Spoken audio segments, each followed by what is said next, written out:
سوال یہ تھا کہ ہم اس وقت سورہ کہف اور دجالی فتنہ اس کو جوڑ کر مطالعہ کیوں کر رہے ہیں؟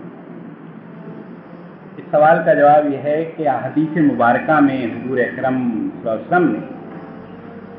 کئی حدیث میں یہ فرمایا ہے کہ دجال کے فتنے سے وہ محفوظ رہے گا جو سورہ کہف، کہیں جمعے کے دن پوری سورہ کہف کا تذکرہ ہے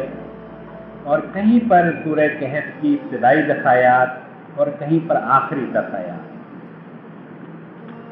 مولانا مناظر حسن گیلانی صاحب رحمۃ اللہ علیہ انہوں نے کوشش اور کاوش یہ کی ہے کہ سورہ کہف اور دجالی فتنے کا کیا رشتہ ہے، کیا تعلق ہے۔ اس کے بعد پھر ہم نے کوشش یہ کی کہ دجالی فتنے کے خد و خال واضح ہو جائیں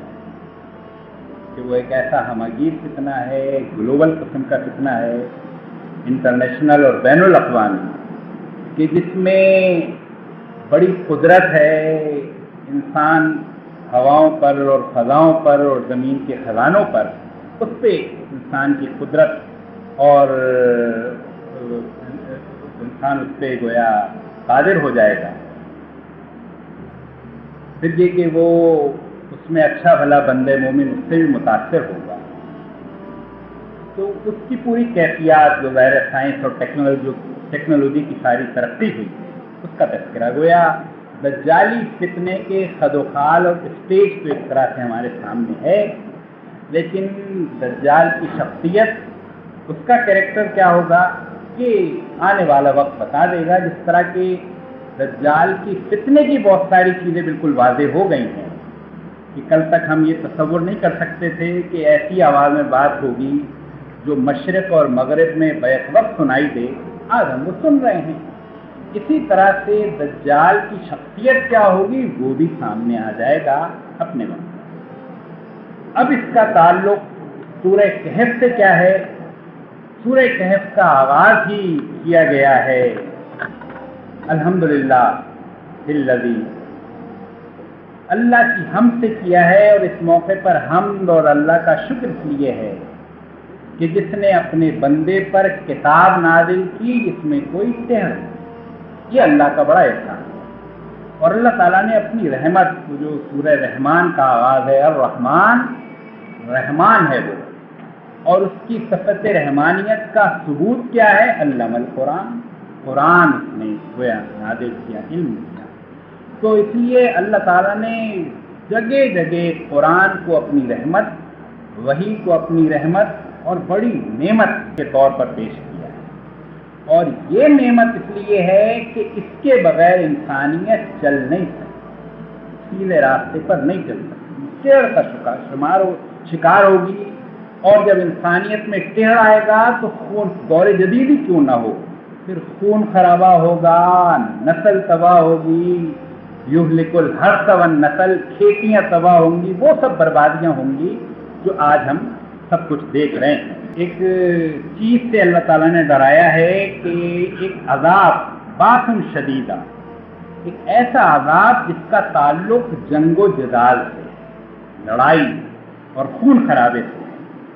اور مولانا مناظر حسن گیلانی صاحب کی گویا رائے یہ ہے کہ وہ جنگ و جدال اور وہ خون خرابہ، وہ بڑے پیمانے پر ہلاکتیں، وہ سب یہ جو انسان جب سے ٹیڑھ کا شکار ہوئی ہے تو گویا شروع بھی ہو گئی ہیں،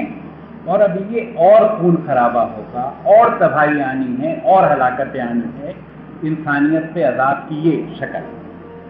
اور اس کی جڑ کیا ہے؟ اس کی جڑ ہے وَيُنذِرَ الَّذِينَ قَالُوا اتَّخَذَ اللَّهُ وَلَدًا، کہ یہ ڈراؤ ان لوگوں کو جو کہتے ہیں اللہ نے کسی کو بیٹا بنا لیا ہے۔ ولد، یہاں ابن کا لفظ استعمال نہیں ہوا بلکہ فزیکلی پیدائش، اور ابھی مجھ سے کوئی پوچھ رہا تھا کہ ذرا اس کو پھر سے دوہرا دیں، تو اس میں ہوا یہ ہے کہ حضرت عیسیٰ علیہ السلام، حضرت مریم علیہ السلام اور اللہ تعالیٰ، یہ گویا تین ایک خاندان بنتے ہیں، اور اب وہ تو الفاظ بھی منہ سے نکالنا گویا توہین لگتا ہے، لیکن یہ کہ ان کا پورا نظریہ یہ ہے کہ اللہ تعالیٰ اور اس کے بعد مریم، حضرت مریم علیہ السلام، اور ان کا بیٹا کون ہوا؟ عیسیٰ۔ تو جب یہ تین ایک ہی چیز ہو گئے تو نظریہ تثلیث وجود میں آیا، یہ سینٹ پال نے، اور جب یہ تین وجود میں آئے لوگوں نے اس پہ قیل و قال کی، سوال جواب کیا، تو کہا کہ عقل کا اس میں کوئی دخل نہیں، جبکہ قرآن تو عقل کو چھوڑتا نہیں ہے۔ قرآن تو کہتا ہے ان فی خلق السماوات والارض واختلاف اللیل والنہار لآیات لأولی الالباب، عقل رکھنے والوں کے لیے نشانی۔ اور افلا یعقلون اور افلا تعقلون، تم عقل سے کام نہیں لیتے، یہ قرآن میں بار بار آیا ہے۔ لیکن وہاں طے یہ کر دیا، اس لیے بعض لوگوں نے کہا یہ عیسائیت نہیں ہے بلکہ پالزم ہے، وہ جو کتاب جس نے لکھی ہے 100 بڑے انسان، اس میں سینٹ پال کا بھی تذکرہ اس نے کیا ہے، اور اس میں اس نے لکھا ہے کہ یہ جو اب عیسائیت ہے یہ عیسائیت نہیں ہے بلکہ یہ پالزم ہے۔ دراصل یہ سینٹ پال نے جو کچھ کیا، اور اس نے کیا ہے کوئی نظریہ تثلیث، اور اس نظریہ تثلیث پر جب سوال جواب ہوئے تو اس نے کہا اس میں عقل بیچ میں نہیں، سمجھ میں آئے تو، نہ سمجھ میں آئے تو۔ اور اس کے بعد پھر حضرت عیسیٰ علیہ السلام کو پھانسی کیوں چڑھا دی گئی؟ اس کا جواب گویا یہ دیا گیا کہ حضرت عیسیٰ علیہ السلام نے تو انسانیت کے لیے کفارہ ادا کر، گناہوں کا کفارہ۔ جب گناہوں کا کفارہ ادا کر دیا تو اب عمل کی کیا ضرورت ہوگی؟ اس طرح پہلے عقل سے کٹا انسان، پھر عمل سے کٹا، اور پوپ نے گویا اپنا مقام بنا لیا۔ اب شریعت کا منبع اور ماخذ وہ پوپ ہے، جو وہ کہے گا وہ دراصل شریعت ہے۔ آج ہو سکتا ہے وہ اس طرح کا حکم دے، کل دوسری طرح کا حکم دے،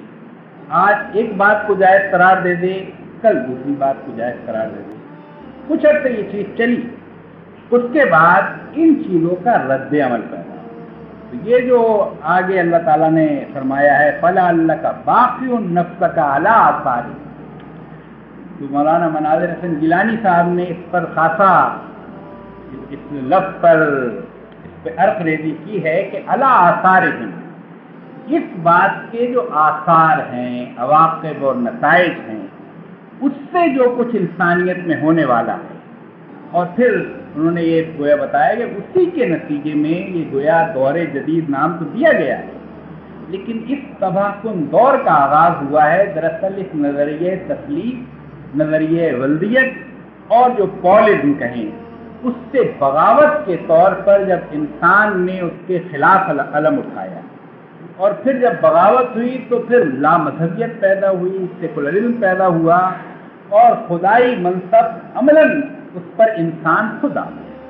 اور جو کچھ وہی اس سے پہلے رہنمائی کرتی رہی ہے اس منصب پر انسان نے اپنے آپ کو فائز کر لیا۔ اسی لیے یہ جو رجت پسندی یا دقیانوسی،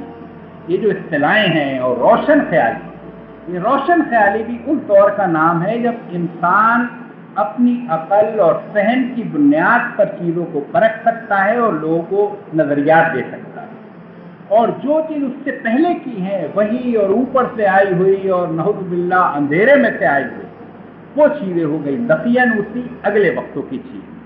تو اصلاً یہ رد عمل تو تھا پالزم کے خلاف، ان معنوں میں عیسائیت کے خلاف، لیکن اس نے لپیٹ میں ساری انسانیت کو لیا اور تمام مذاہب اس کی لپیٹ میں آئے،